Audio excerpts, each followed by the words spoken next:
somebody. This is Miss Lori's new puppy. His name is Helios, which is the Greek word for sun. Helios. Helios. Hi, I'm Cubby Bear. Ow, that's my lip. Hey, let go. Puppies are real bitey. Well, we'll be showing you lots of adventures of Helios. Hope to see you soon. Bye. Hi Cubbies, it's Miss Lori. I'm coming to you today from my living room again since we're all staying home and staying safe. And as you can see, I have a new visitor in my house. This is Helios, and I showed you a video earlier of him kind of jumping around. But I just wanted to say I'm so excited to come to you tonight with our verses from you guys, with our puppet lessons, and with our lesson. So enjoy as you listen along. Thanks. Bye-bye. Hi, Cubbies. We want to talk to our friend Cubby today, don't we? So let's go ahead and call him. Are you guys ready?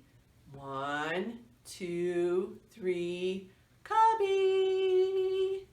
Well, hi, boys and girls. How is everybody today? Good to see you.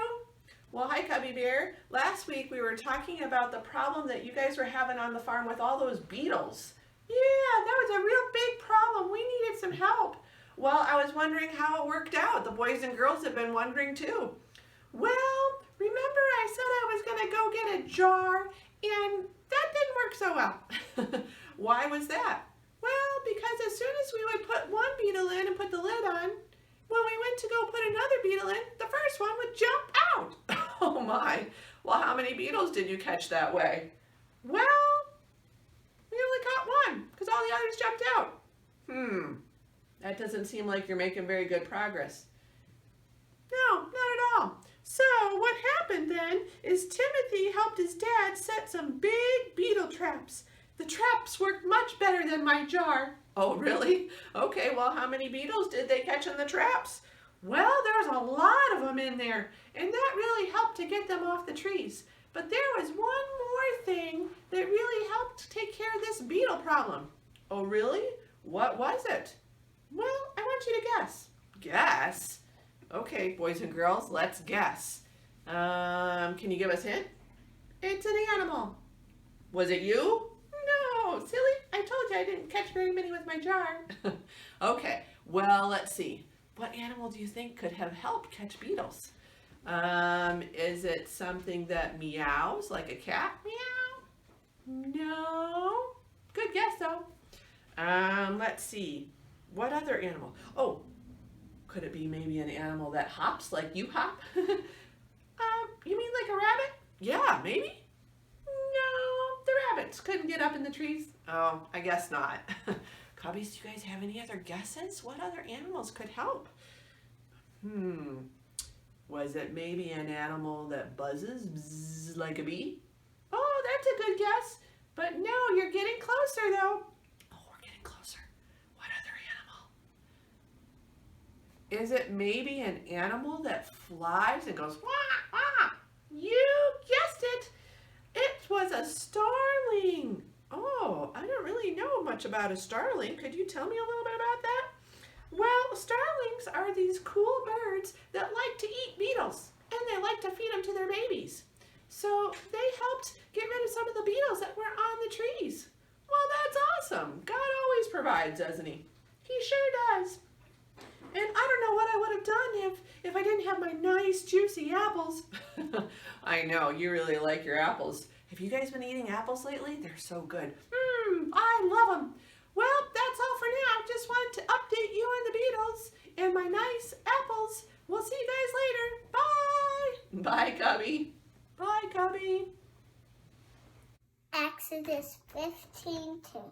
The Lord is my strength and my song. He become my salvation.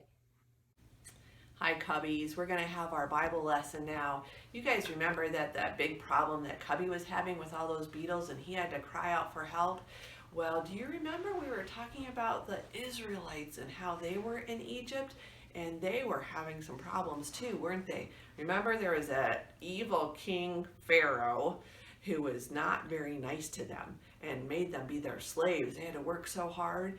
And who did the Israelites cry out to? The Lord. That's exactly right. They cried out to God and they said, God, help us. And you know what happened?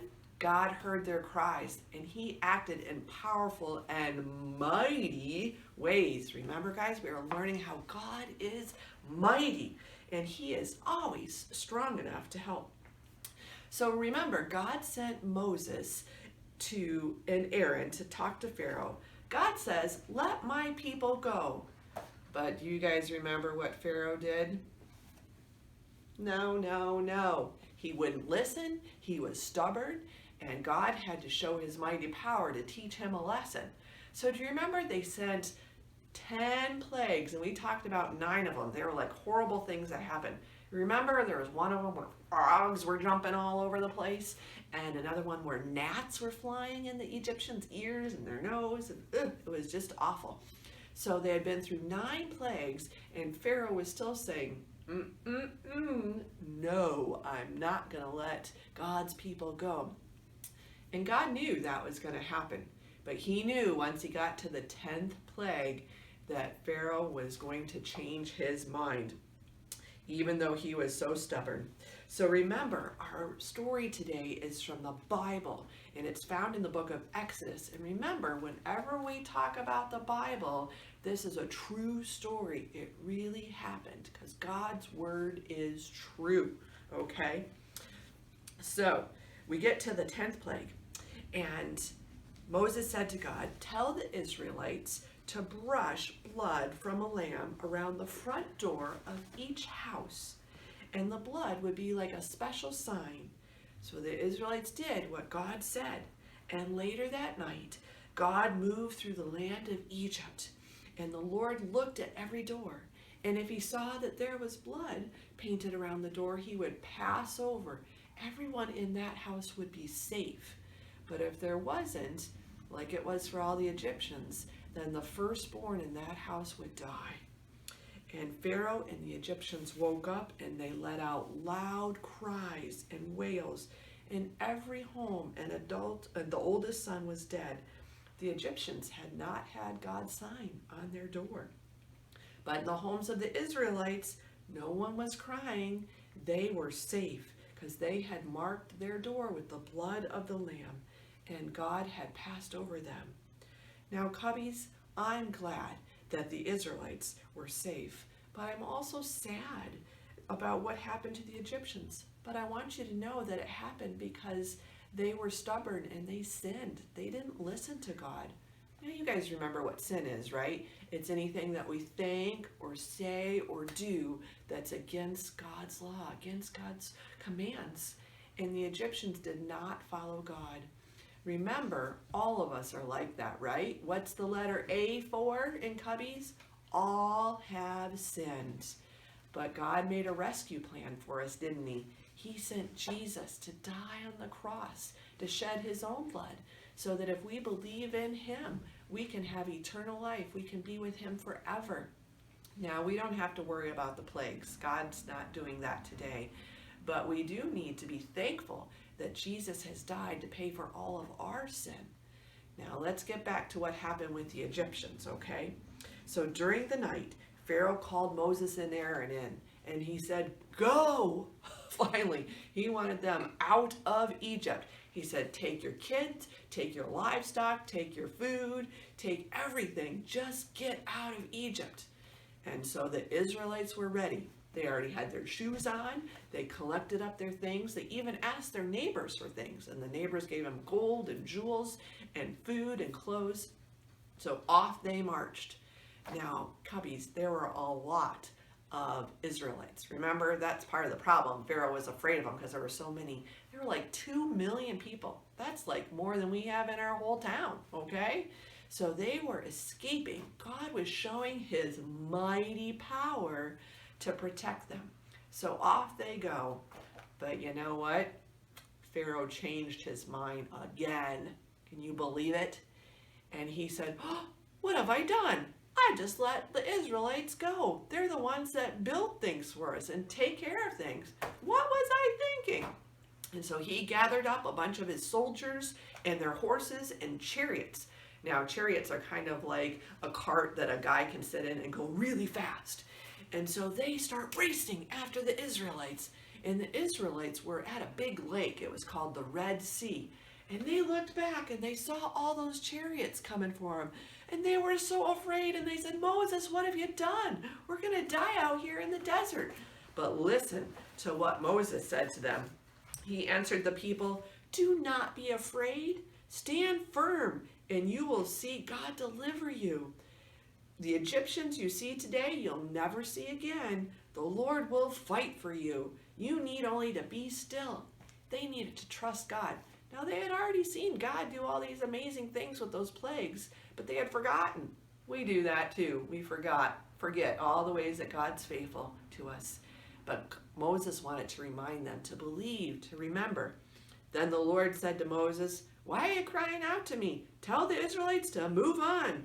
Raise your staff and stretch out your hand over the sea to divide the water so that the Israelites can go through.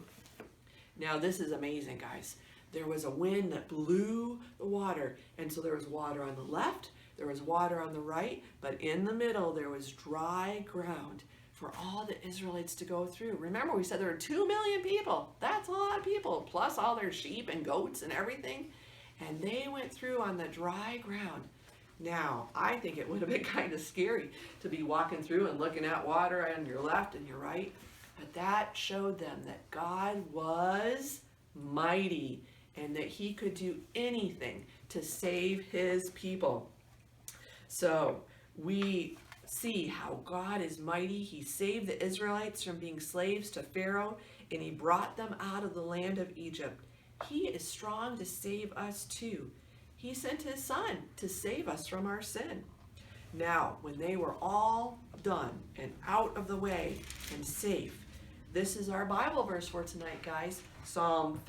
Exodus 15:2. The Lord is my strength and my song.